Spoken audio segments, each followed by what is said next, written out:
안녕하세요. 영문 교과를 활용한 교과 해설 제8과입니다. 지난주 복습을 한번 해볼까요? 제목이 뭐였죠? 주의 인자는 하늘에 이르고. 이렇게 제가 요약했습니다.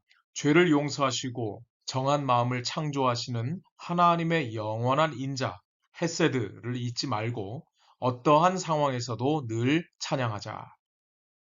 자, 오늘 내용 볼까요? 제목이 뭐죠? 의로운 삶을 위한 지혜. Wisdom for righteous living. Righteous living. 기억절입니다. 시편 90편 12절. 우리에게 우리 날 계수함을 가르치사 지혜로운 마음을 얻게 하소서. 이것을 쉬운 성경은 우리의 인생이 얼마나 짧은지 깨닫게 해주소서라고 번역을 했는데요. 아주 참 잘 번역한 것 같습니다. So teach us to number our days. 우리의 날을 숫자 센다는 거죠. Number. That we may gain a heart of wisdom. 지혜로운 마음을 얻게 해달라고 이렇게 New King James는 번역했고요. New RSV는요. Count our days. Count, number 뭐 같은 단어인데 count 좀 더 익숙한 말이죠. 굿뉴스 바이블은 How short our life is. 우리의 삶이 인생이 얼마나 짧은지 알려달라 이렇게 번역을 했습니다. 자, 야고보 1장 5절은 너희 중에 누구든지 지혜가 부족하거든 모든 사람에게 후히 주시고 꾸짖지 아니하시는 하나님께 구하라 그리하면 주시리라. 무슨 내용일까요? 우리가 유한한 존재다. 우리가 오랫동안 살 수 없다. 영원한 삶을 살 수 없다는 것을 깨달으면 영원하신 하나님께 구하라는 것입니다. 자, 이제 서론 부분의 맨 앞에 부분 볼까요? As we have seen, 우리가 본 것처럼 God's grace, 하나님의 은혜는 provides for the forgiveness of sin, 죄의 용서를 제공한다. And it creates, it은 뭐예요? God's grace죠. 하나님의 은혜는 creates a new heart in the repentant sinner. 회개하는 죄인의 마음에 뭐를 창조한다고요? 새로운 마음을 창조한다. Who now lives by faith. 그래서 그 죄인이 용서받은 이후의 삶은 믿음으로 사는 것입니다. God's word also provides. 하나님의 말씀은 또 어떤 것을 제공하는가? Instructions for righteous living. 그렇죠. 구원받은 사람은 이제 의로운 삶을 살 수 있도록 하나님의 말씀이 지침이 된다는 겁니다. 그래서 keeping God's law, 하나님의 율법을 지키는 것은 is by no means, 이거는 절대로 아니다라는 뜻이에요. A legalistic observance of rules, 어떤 규칙들을 아주 율법주의적으로 지키는 것이 절대로 아니다. But life in an intimate relationship with God, 하나님과 아주 긴밀한 가까운 그런 관계 속에서 사는 것이다. A life full of blessings. 그 삶이야말로 축복이다. 이런 뜻입니다. 그래서 은혜는 용서의 길을 제공하고 율법은 의로운 길을 제시한다. 그러니까 우리가 율법주의라고 하는 것을 오해하면 그 율법을 필요 없는 것처럼 생각하지만 아닙니다. 우리가 구원받은 다음에 다시 의로운 삶을 살기 원한다면 반드시 뭐가 필요한 거예요? 율법이 필요한 것이죠. 하나님의 말씀이 필요한 것입니다. By no means, 절대로 이런 뜻입니다. 그러면 by all means는 긍정적인 의미에서 전적으로 이런 의미입니다. 자, 교과 한 주 내용을 볼까요? Your word I have hidden in my heart. 내 마음에 간직하였다는 거죠. 하나님의 말씀을. 그다음에 teach us to number our days. 이건 성경절 그대로 따왔습니다. 우리 날 계수함을 가르치사. 그다음에 화요일 the Lord's test. 하나님의 시험.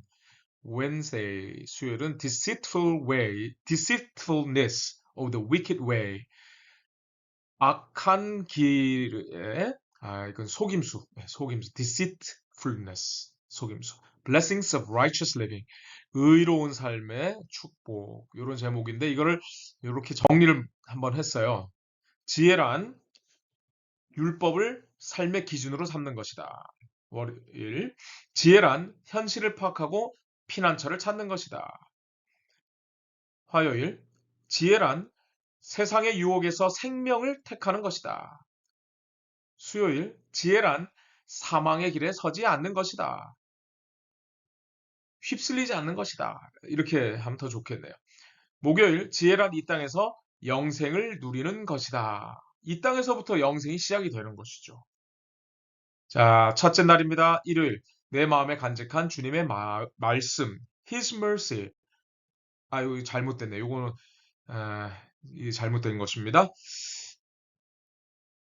자, 119편 10절 11절입니다. 내가 전심으로 주를 찾아 싸우니 주의 계명에서 떠나지 말게 하소서. 내가 주께 범죄하지 아니하려 하여 주의 말씀을 내 마음에 두었나이다. 주의 말씀을 내 마음에 두는 이유가 뭐라고요? 범죄하지 않기 위해서. 그래서 말씀을 외우고 암송하고 묵상하고 하는 이건 참 중요한 것입니다. 그런데 사단 마귀는 하나님의 율법이 패했다고 자꾸 그 율법에서 벗어나도록 그리고 율법이 정죄한다고 해서 그 율법으로부터 벗어나는 게 자유라고 그렇게 가르칩니다. 그것은 잘못된 것입니다. Your word I have hidden in my heart that I might not sin against you. 범죄하지 않기 위해서 계명이 필요하다는 것. 자, 요 중간 부분에 보면요. Keeping God's commandments. 하나님의 계명을 지키는 것은 has nothing to do with. 이거는 nothing to do with는 아무런 관계가 없다. has something to do with. 이거는 뭔가 관계가 있다. 뭐랑 관계가 없다는 거야? A legalistic observance of divine rules. 하나님의 그 규칙들, 법들을 지키는 것을 legalistic, 그러니까 율법주의로 지키는 것과는 전혀 상관없다는 것이죠. On the contrary, 반면에 it consists of a good understanding, 그러니까 아주 훌륭한 이해력, 판단력을 포함하는데 of the difference between right and wrong, 선악, 그죠? and good and evil을 올바로 판단할 수 있도록 해준다는 거예요.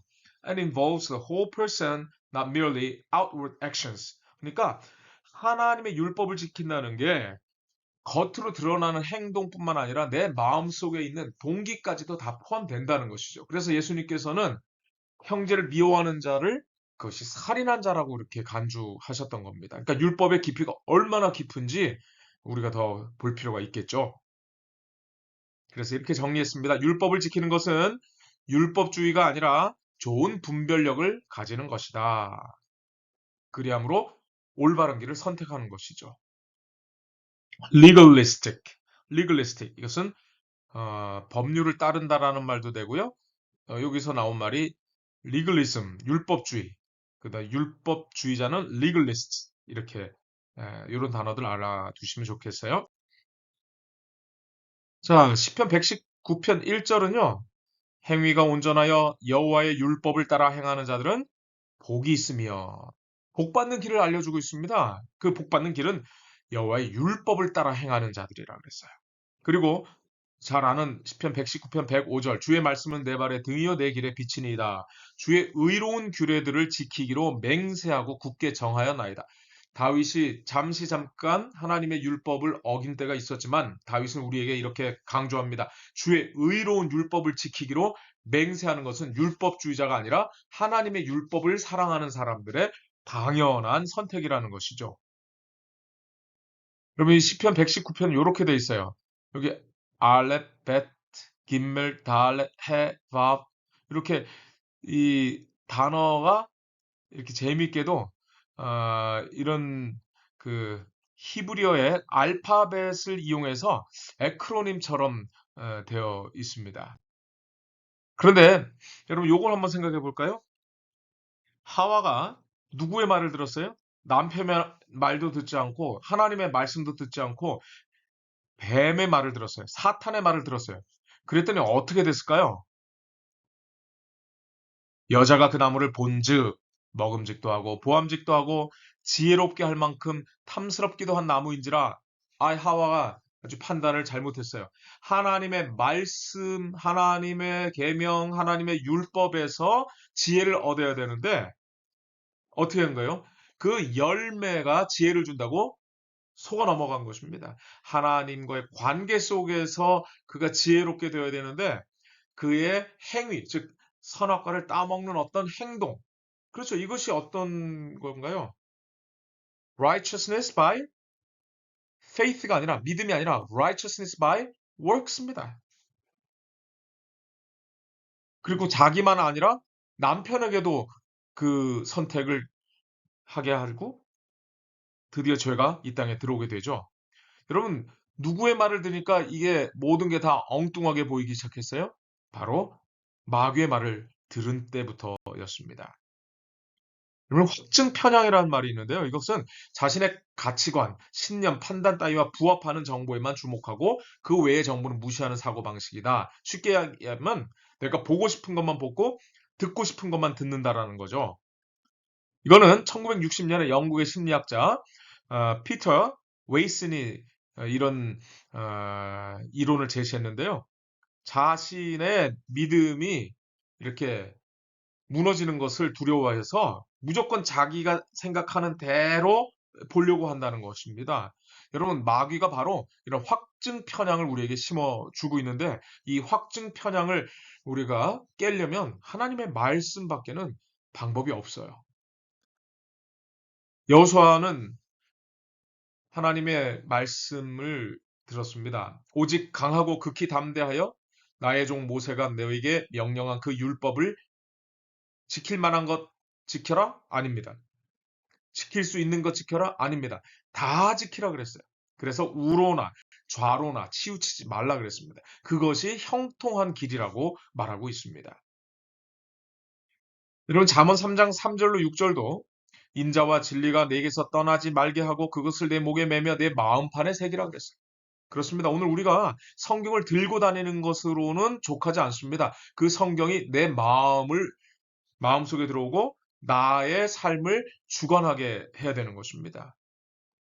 그렇게 하면 하나님께서 우리를 인도하시는 거예요. 정리해 볼게요. 지혜란 하나님의 말씀을 삶의 기준으로 삼는 것이다. 이게 이제 전체 방향을 우리에게 제시하고 있어요. 지혜란 하나님의 말씀을 삶의 기준으로 삼는 것이다. 자, 월요일 볼까요? 우리에게 우리의 날 계수함을 가르치사. Teach us to number our days. 자, 여기 첫 부분인데요. Fallen human existence is but a vapor in the light of eternity.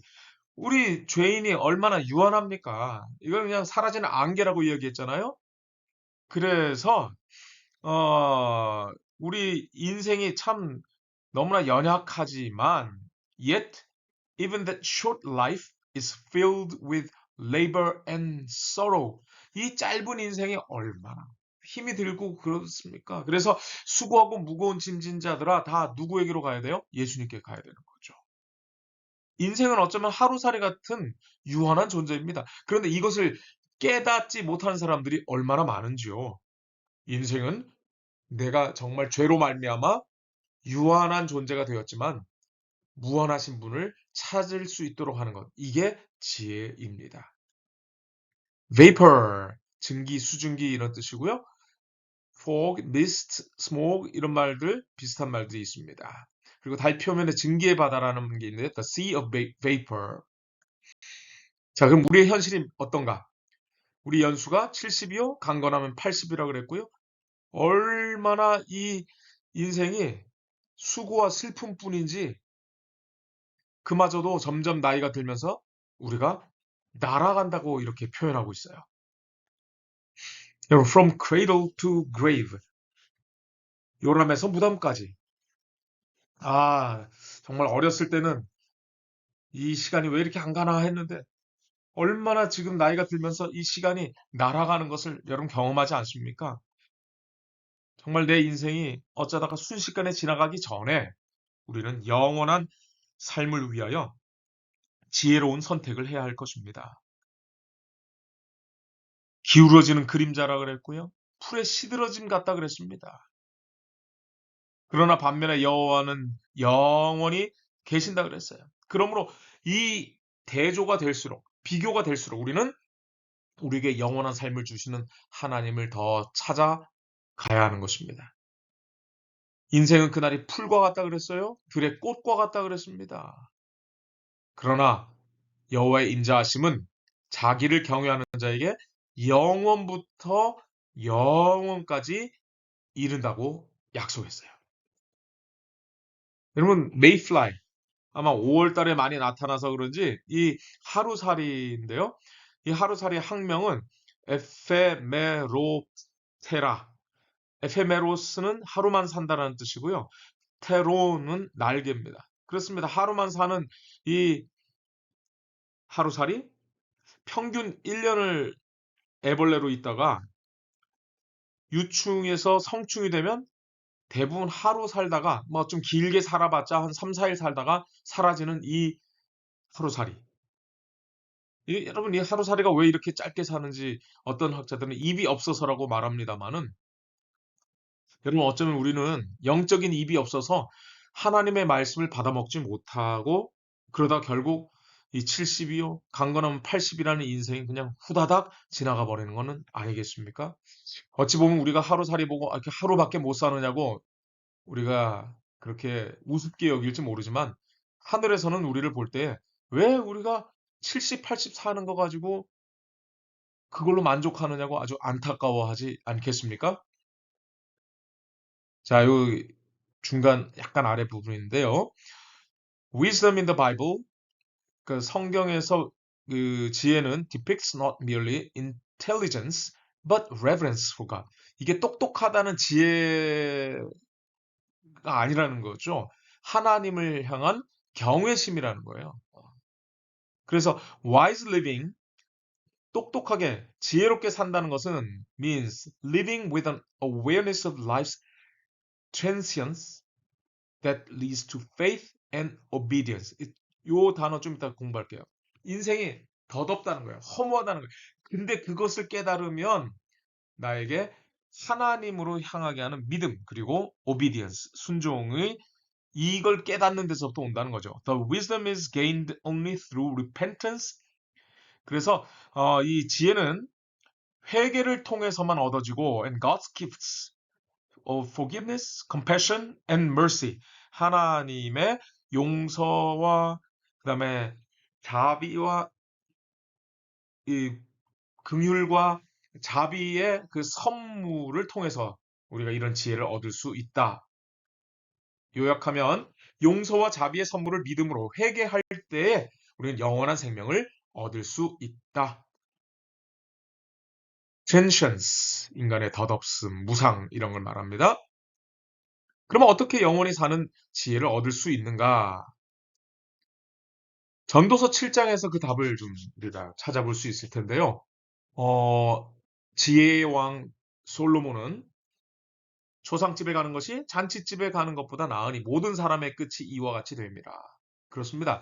여러분 우리가 초상집에 가면서 나이가 뭐 많은 사람만 죽는 거 아니잖아요. 젊은 사람도 죽고 심지어 아기도 죽습니다. 부자나 가난한 자나 뭐 죽음 앞에서는 다 공평하잖아요. 그래서 잔치집에 가는 것보다 초상집에 가서 누구나 다 이렇게 죽는다는 것. 즉 오늘 교과 내용으로 보면 우리의 그 인생을 계수할 수 있는 지혜를 얻으라는 것입니다. 전도서 3장 11절에는 우리가 영원을 사모하는 마음을 하나님께서 주셨는데 우리가 우리 스스로 영원히 살 수 있다라고 생각하면 그것은 큰 오산이죠.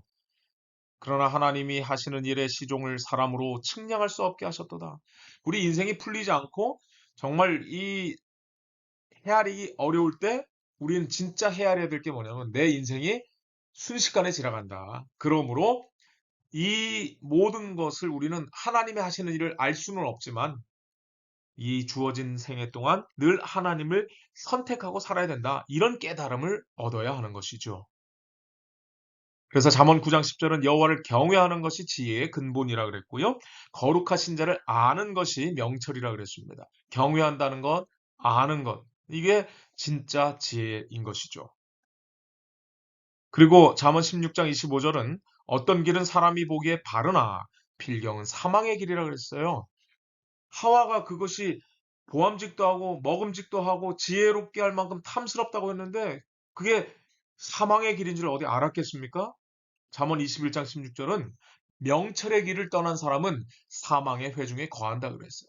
오늘 우리가 이 짧은 유한한 이 인생에서 하나님을 알고 선택한다는 것은 엄청난 축복인 것입니다.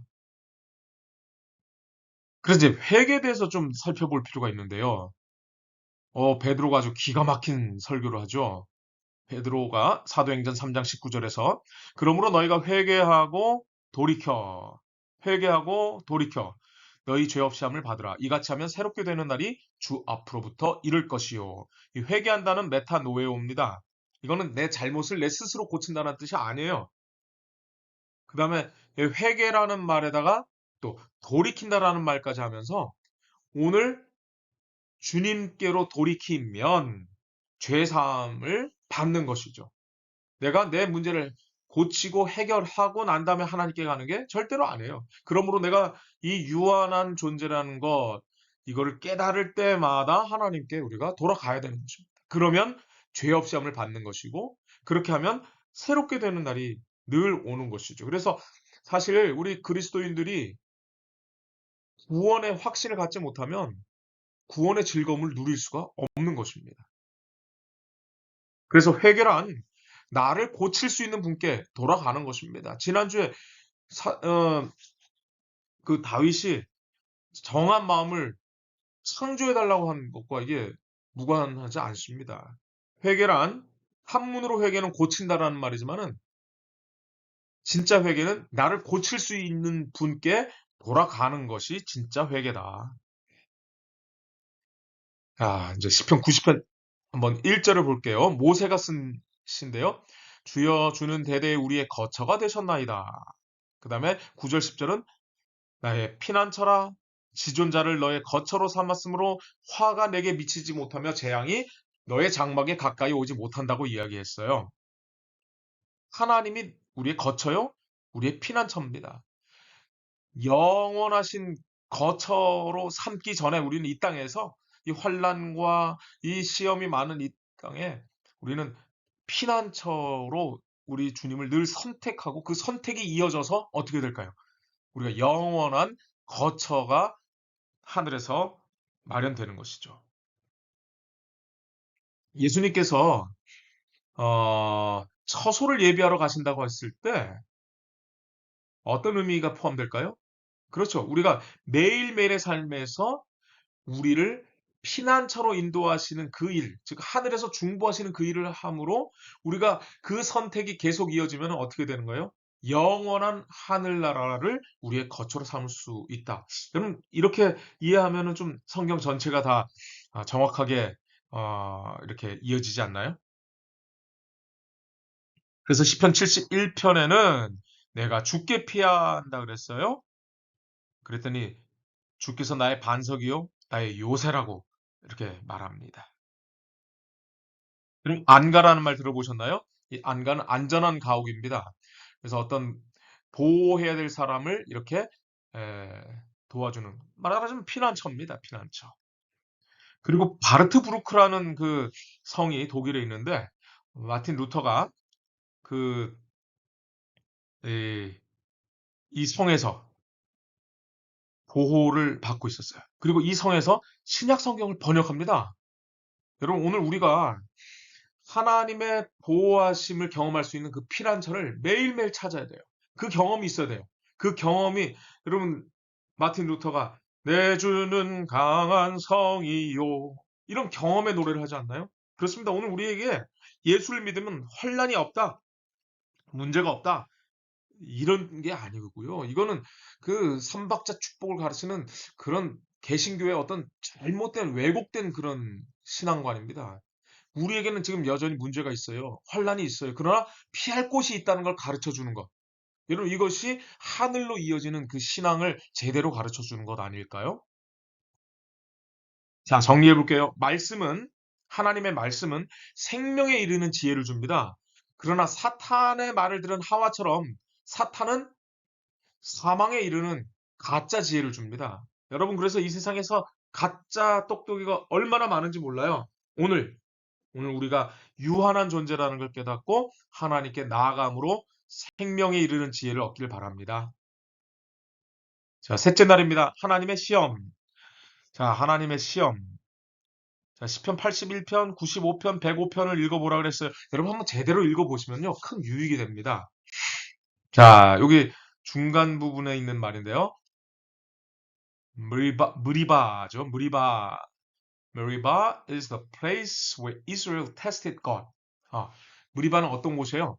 이스라엘이 하나님을 시험했던 곳입니다. By challenging his faithfulness and power to provide for their needs. 그러니까 하나님의 신실하심에 대해서 도전을 했고요. 또 그들의 필요를 채워주시는 능력에 의심했던 곳이죠. 그런데 Psalm 81 makes an intriguing reversal. reversal이라는 것은 이게 반전이에요. 어떻게 뒤집었냐면요. and interprets the same event, 그 똑같은 사건을 as the time, 어떤 시간으로 본 거예요? when God tested Israel. 이스라엘 백성들이 하나님을 시험했다고 한 것을 시편 81편은 반대로 하나님이 이스라엘을 시험했다. 동일한 사건인데 이 두 가지로 보고 있는 거죠. 너무 재밌는 이 통찰력이라고 생각을 합니다. 그래서 시험이란 하나님이 계신지에 대한 우리의 믿음을 보이는 것도 시험이다. 자, reversal. 정반대, 전환, 반전, 역적 이런 뜻이 있습니다. 그리고 reverse란 말은 동사도 되고 명사도 되는데요. 저 아주 어렸을 때 테이프로 이렇게 음악 듣고 할 때 보면요. 다 돌아가고 나면은 이렇게 자동으로 이렇게 뒤 반대면이 나오는 게 있었어요. 그걸 오토 리버스라고 그랬는데요. 그거 기능이 얼마나 대단했는지 모릅니다. 요즘 세대는 테이프 듣는 그걸 본 적이 없을 수도 있습니다. 자, 이게 반전, 또 반대 이런 뜻입니다. 그럼 어떤 시험인가? 출애굽기 17장에는 르비딤의 장막을 쳤다 그랬어요. 근데 백성이 마실 물이 없습니다. 그랬더니 백성이 모세와 다투어 이르되 우리에게 물을 주어 마시게 하라. 모세가 그들에게 이르되 어찌하여 나와 다투느냐? 너희가 어찌하여 여호와를 시험하느냐? 여러분, 지도자에게 불평 불만하는 것은 사실 하나님을 시험하고 불평 불만하는 것입니다. 여러분, 적잖이 내 마음에 들지 않더라도 하나님께서 지도자를 세우셨다면 그 지도자와 한번 연합하는, 정말 순종하고 같이 따르는 한번 그런 선택을 해보시면 어떻겠어요? 여러분의 교회를 그런 유산이 있는 교회로 한번 만들어 보시면 어떻겠어요? 자, 17장 7절에 무리바를 마사 또는 무리바라 그랬는데 이 마사라고 하는 것은 시험한다는 뜻이고요. 무리바는 다툼의 장소라는 뜻입니다. 근데 그 내용, 핵심 내용이 뭐예요? 어떤 시험이었어요? 여호와께서 우리 중에 계신가 안 계신가 하였습니다. 여러분, 이게 진짜 시험이에요. 뭐 내가 먹지 말라는 것을 먹나 안 먹나 이 정도 시험이 아니에요. 치마를 짧게 입느냐 길게 입느냐 이 정도 시험이 아니라니까요. 하나님이 우리 가운데 계신가 안 계신가, 이것을 우리의 날마다의 삶에서 우리는 이 시험을 당하고 있는 겁니다. 그러니까 오늘 우리가 하나님을 향하여 하나님 계셔요 안 계셔요 이렇게 얘기하는 거는 오늘 우리가 믿음이 없다는 걸 자꾸 보여주는 것 아닐까요? 네, 시편 81편 아까도 얘기한 것처럼 내가 고난 중에 부르짖음에 내가 너를 건졌고 우레소리의 은밀한 곳에서 내게 응답하며 무리바 물가에서 너를 시험하였도다. 오늘 우리 하나님 어디 계셔요라고 하는데 하나님은 그럴 때마다 우리를 시험하고 있는 것입니다. 이스라엘은 하나님의 존재를 시험했습니다. 하나님은요, 반대로 이스라엘의 믿음을 시험했습니다. 근데 이게 참 중요한 말이에요. 히브리서 11장 6절. 믿음이 없이는 하나님을 기쁘시게 하지 못하나니 하나님께 나아가는 자는 반드시 그가 계신 것과 또한 그가 자기를 찾는 자들에게 상 주시는 이심을 믿어야 할지니라. 맞습니다. 계신 것과 우리의 모든 필요를 채워주시는 분이라는 것을 우리가 늘 시험을 당하고 있는 거예요. 여러분, 그 시험에서 늘 100점 받기를 바랍니다. 지혜란 하나님의 존재와 능력을 믿음으로 시험을 통과하는 것이다. 그러면 시험을 이기려면 어떻게 해야 될까요? 내 백성이 내 소리를 듣지 아니한다 그랬고요. 이를 원하지 않는다 그랬어요. 그런데 자꾸 하나님을 거역하면 그 마음을 완악한 대로 버려둔다 그랬어요. 이럴 때 오늘 우리가 내 백성아 내 말을 들으라. 이스라엘아 내 도를 따르라. 그렇습니다. 오늘 우리가 시험을 이기는 것은 예수님도 시험에서 하나님의 말씀으로 이기신 것처럼 오늘 우리도 하나님의 말씀, 성경 전설을 통해서 우리가 그 믿음을 키워가야 할 것입니다. 너무나 유명한 말씀이죠. 로마서 10장 17절. 믿음은 어디서 난다고요? 들음에서 난다는 거예요. 근데 아무 말이나 들으면 안 되고요. 그리스도의 말씀을 들을 때에 우리에게 믿음이 생기는 것입니다. 그리고 시편 105편을 이 저자가 소개했는데 제가 읽어보니까 이거 참 놀라운 일이 많이 여기 기록이 되어 있더라고요. 요셉에 대한 이야기입니다.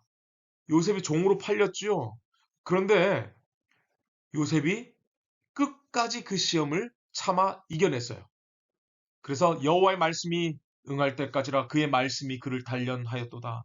여러분 내가 원한다고 그 기도의 응답이 이렇게 오지 않을 수도 있습니다. 그러나 그렇게 응답이 없는 것처럼 보이는 때도 우리의 믿음을 단련하는 기간이라는 것. 그리고 성경은 요셉이 하나님과 함께함으로 형통했다라고 표현하고 있어요. 잘 안 되는 때도 요셉의 믿음은 하나님을 향하고 있었던 것입니다. 이런 교회정은 사관에 보시면 불순종은 범법자의 마음과 양심을 강팍하게 할 뿐 아니라 다른 이들의 믿음도 타락하게 한다. 처음에는 매우 그릇되게 보이던 것들이 계속 그들 앞에 있게 되면 차츰 그런 모습을 잃어버리게 돼요. 마침내 그것이 정말로 죄인지 의심하게 되고 무의식 중에 동일한 잘못을 범하기까지 된다. 그렇습니다. 오늘 하나님의 말씀이 내 마음에 그 나의 삶의 중심이 되지 않으면 우리는 잘못된 것을 점점 따를 수밖에 없어요.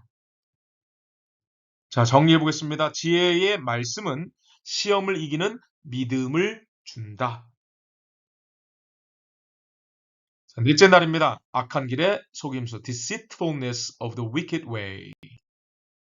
Deceitfulness. 이거는 속임, 거짓, 사기. 이게 deceit라는 동사에다가 full, 형용사를 만드는 그 full 어미에다가 또 NESS, 명사를 만드는 전미어까지 이렇게 합성된 말입니다.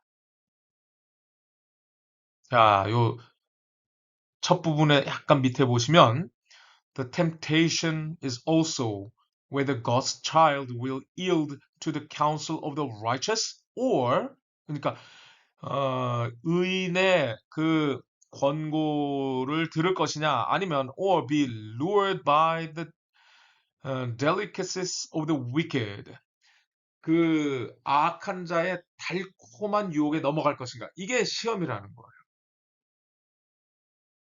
자, 정리해보면 시험은 마음에서 일어나는 선악의 선택 싸움이다. 선택 싸움.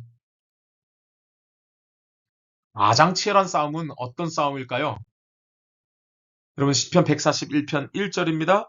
여호와여 내가 주를 불러 싸우니 속히 내게 오시옵소서. 여러분 하나님이 안 계신 것처럼 보이는 그때에 뭐 하라는 거예요? 하나님을 선택하라는 것입니다. 주를 부르라는 것입니다. 그리고 여호와여 내 입에 파수꾼을 세우시고 내 입술의 문을 지키소서. 내가 하나님을 부르지 않으면 불평 불만을 하고 원망합니다. 또 믿음 없는 이야기를 합니다. 그러므로 주를 부름으로 또 말씀으로 내 입에 채우면 그것이 내 입에 파수꾼을 채우는 것이라고 성경이 말하고 있습니다. 여러분 누가복음 6장 45절에요. 마음에 가득한 것을 입으로 말한다 그랬죠? 오늘 우리의 마음을 뭘로 채워야 될까요? 보이는 현상? 그걸로 채워서는 큰일 나겠죠? 우리가 말씀으로 보이지 않는 것도 믿는 믿음을 가져야 되겠습니다. 여러분 베드로전서 3장 10절 재미있는 말씀이에요. 그러므로 생명을 사랑하고 좋은 날 보기를 원하는 자는 뭐를 금하라? 혀를 금하여 악한 말을 그치며 그 입술로 거짓을 말하지 말고 악에서 떠나 선을 행하고 화평을 구하며 그것을 따라. 그렇습니다. 오늘 우리가 선택해야 돼요. 내 입에 믿음을 채울 것인가? 아니면 불신을 채울 것인가? 선을 채울 것인가? 악을 채울 것인가? 산상보훈 141페이지입니다. 그리스도인의 생애는 하나의 싸움이며 진군이다. 그러나 얻어야 할 승리는 인간의 힘으로 얻어지지 않는다. 싸움의 장소는 곧 마음이다. 여러분, 우리 마음에서 싸움이 일어나고 있어요. 근데 이것이 인간의 힘으로 되지 않는다는 거예요. 마음 먹게 달렸다 그랬는데요. 여러분, 그게 아니라는 거예요. 우리가 싸워야 할 싸움, 인류가 지금껏 싸운 가장 큰 싸움은 자아를 하나님의 뜻에 굴복시키는 것, 곧 마음을 사랑의 주권에 바치는 것이다. 하나님을 더 사랑하느냐, 아니면 세상을 더 사랑하느냐, 이 선택이 마음에서 일어난다는 것입니다. 자, 요 아랫부분인데요. These psalms describe the progressive, alluring, and cunning character of temptation. 이 유혹이 점진적이고요. 속임수인데, 그 다음에 커닝이 뭐냐면, 여러분, 우리가, 뭐, 커닝 한다고 하는 말은 그 좀 사실은, 에, 잘못된 것이고요. 그건 cheat라고 합니다. 영어권에서는. 그 대신 커닝은 뭐냐면 교활하다라는 거예요. 시험이 그렇지 않나요? 그런데 this means that the believers are called to patiently trust God. 하나님을 인내를 가지고 꾸준히 어떻게 하는 거예요? 신뢰하라는 거예요, 하나님을. 그 다음에 to wait upon him. 그분을 기다리라는 겁니다. 그러니까 이 시험이 얼마나 교묘하고 달콤해 보이는지 모른다는 거죠. 그러나 마치 현미밥을 꼭꼭 씹어 먹는 것처럼 우리가 기다릴 때에 하나님께서 우리의 길이 되시는 거예요. 하나님을 전적으로 의지해야 슬며시 오는 시험을 이길 수 있다. 서서히 다가오는 유혹과 시험이 어떤 것이 있는가? 시편에서 우리가 좀 다시 보겠습니다. 시편 141편 3절 4절은요. 내 마음이 악한 일에 기울어. 첫째 기운다 그랬어요. 죄악을 행하는 자들과 함께 악을 행하고 그 다음에 그들의 진수성찬을 먹기 딱 좋은 그런 유혹이 온다는 거예요. 그럴 때 하나님 하수꾼을 내 입에 세우라는 것이죠. 불평하지 말라는 겁니다. 원망하지도 말라는 것이죠. 근데 요게 시편 1편과 아주 유사한 구조를 가지고 있어요. 복 있는 사람은 악인들의 꾀를 따르지 아니하며 죄인들의 길에 서지 아니하며 오만한 자들의 자리에 앉지 아니하고. 자, 마음이 악한 일에 기울어져. 이거 뭐지? 그럴듯한데? 맞아. 이렇게 뭐 열심히 한다고 무슨 소용이 있겠어? 내가 먹고 살 길을 내 스스로 이렇게 마련해야지. 이런 생각이 든단 말이죠. 그때 이게 악인의 꾀를 따르는 거라 그랬어요. 그 다음에 죄인들과 함께 악을 행할. 이제는 먼 발치에서 보다가 아예 이제 죄인들의 길에 딱 들어섭니다. 이것을 죄인들과 함께 악을 행하는 것이라고 말하고 있어요.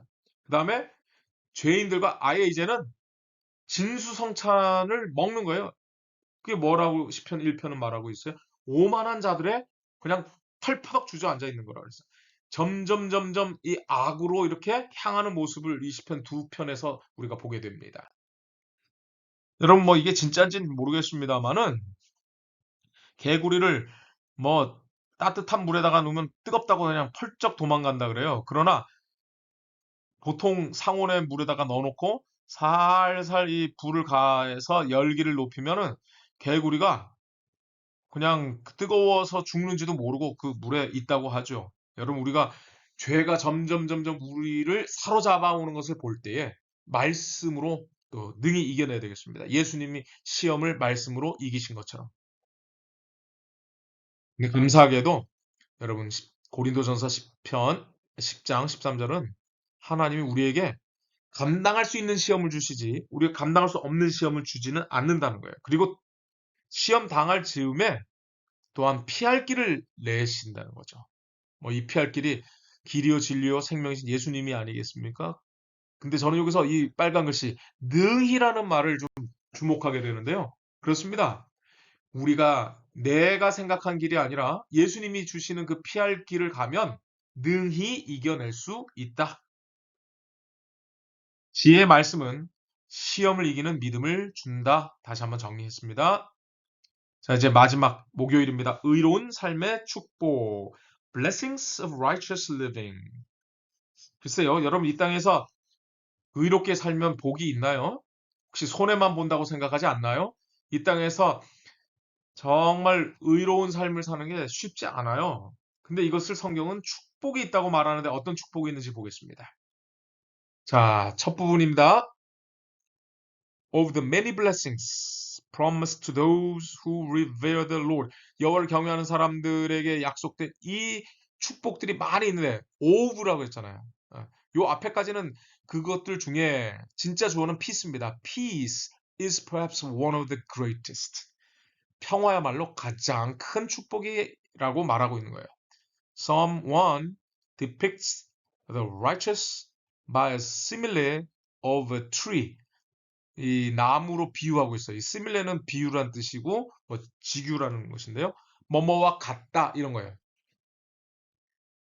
복 있는 사람은 뭐뭐와 같다. 나무와 같다. 이게 similar.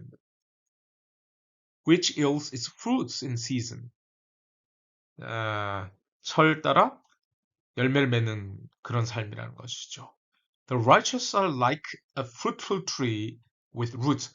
뿌리를 내리고 열매 맺는 삶이 바로 의로운 삶인데 a place near God and eternal life. 그 우리가 뿌리를 내리는 이 삶은 바로 하나님께 가까이 하는 것이고 영원한 삶으로 가는 길이다. 이렇게 말하고 있습니다. 정리해 볼게요. 진정한 복이란 하나님과 더불어 참된 평화를 누리는 것이다. Simile, 직유 비유입니다. Metaphor, 은유입니다. 직유는 뭐뭐와 같다라는 그런 표현이고 은유는 내 마음은 호수요. 내 마음의 호수의 이미지로 이렇게 하는 것이죠. 진정한 자유는 언제 오는가? 그는 시냇가에 심은 나무가 철을 따라 열매를 맺으며 그 잎사귀가 마르지 아니함 같으니 그가 하는 모든 일이 다 형통하리로다. 여러분, 이 뿌리를 내린 나무가 더 자유로울까요? 아니면은 공중에 날아가는 그 겨가 더 자유로울까요? 그 다음 악인들은 그렇지 아니함이며 오직 바람에 나는 겨와 같다 그랬어요. 어떤 게 더 자유로워 보여요? 근데 사실 이 겨는 자기 마음대로 가는 게 아니에요. 바람에 날려가는 것이죠. 글쎄요, 뭐 춤바람이 났다고 하는 얘기들 들어보셨잖아요. 춤바람이 나서 하면은 자기가 처음엔 춤을 즐기는 것 같은데 춤 때문에 자기의 삶이 끌려가는 거와 똑같은 거예요.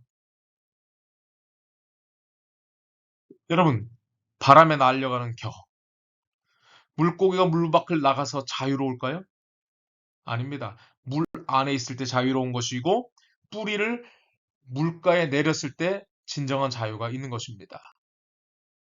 시편 73편은 이렇게 말하죠. 하나님께 가까이함이 그게 진정한 복이라고요. 자, 시편 112편 6절은요. 영원히 흔들리지 않는다. 그게 복이라는 거예요. 여러분 바람이 막 불면은 이 가지가 흔들리잖아요. 그러나 뿌리를 내리고 있으면 영원히 흔들리지 않게 된다는 약속이 주어졌어요. 그리고 열매를 맺는다는 것입니다. 그리고 신명기 28장에는요. 이 복에 대해서 어떤 복을 얘기하냐면요. 내 몸의 자녀와 내 토지의 소산과 내 짐승의 새끼와 내 소와 양의 새끼가 복을 받는다고 말하고 있어요. 히브리서 11장을 볼까요? 잠시 죄악의 낙을 누리는 것보다 뭐를 더 좋아했다는 겁니까? 하나님의 백성과 함께 고난받기를 더 좋아했어요. 그리스도를 위하여 받는 수모를 애굽의 모든 보화보다 더 큰 재물로 여겼어요. 이것이 열매 맺는 삶이라는 것입니다. 당장 열매를 맺지 않을 수도 있겠지만 말이죠. 그래서 그 다음 편 내가 지혜란 상 주시는 이를 바라보고 이 땅에서도 행복하게 사는 것이다. 어떤 결과가 있어서 행복하게 사는 게 아니라 하나님과 가까이 함으로 행복하게 사는 것이다. 음. 자, 이제 총정리해 보겠습니다. 지혜란 율법을 삶의 기준으로 삼고 내가 죄인이라는 그 현실을 파악하고 이 땅에서 계속하여 하나님을 피난처로 삼다가 세상의 유혹에 너무 많이 노출되어 있습니다만은 그래도 생명을 택하고 사망의 길에 서지 않다가 영생을 누리는 것. 이것이 바로 의로운 삶을 위한 지혜라는 것입니다. 총정리. 지혜란 율법을 삶의 기준으로 삼아 이 땅이 아닌 하늘의 복을 주시는 분을 선택하는 것이다. 감사합니다. 이렇게 마쳤고요. 다음 주에 또 뵙겠습니다.